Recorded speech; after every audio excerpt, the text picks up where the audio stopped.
Happy Monday morning.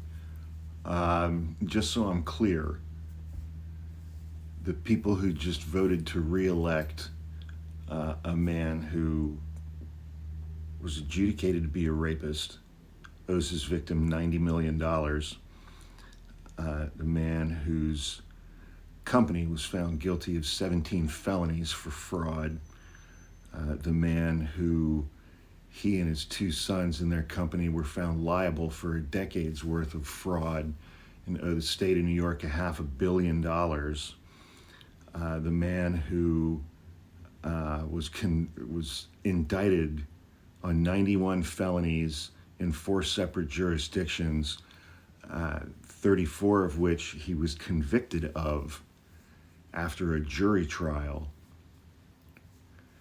and who are cheering on that roughly 40 of those remaining indictments in 2 federal cases were just dismissed, and the only reason that they were dismissed is because he was reelected president, so he's never going to have to face those charges.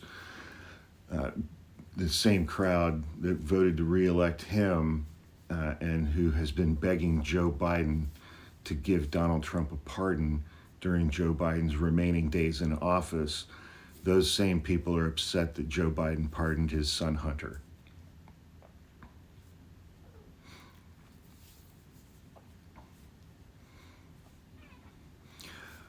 Pardoned his son Hunter in a case where 2 years ago the prosecutor in that case was essentially going to give Hunter Biden probation on those charges in a manner in which he would end up with no felony convictions on his record at all.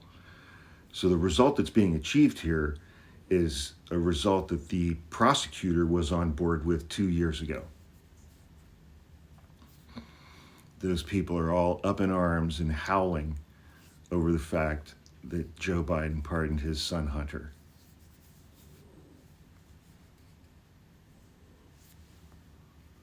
Meanwhile, Donald Trump just nominated to be ambassador to France Jared Kushner's father, who Donald Trump pardoned in 2020 after Jared Kushner's father went to prison for setting up his own brother in a prostitution sting and videotaped it and gave that videotape to his brother's wife. Those people are upset that Joe Biden pardoned his son Hunter.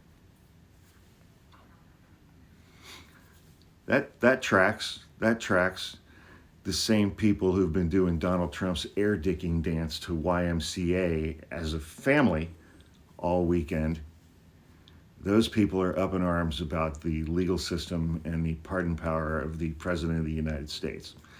That tracks.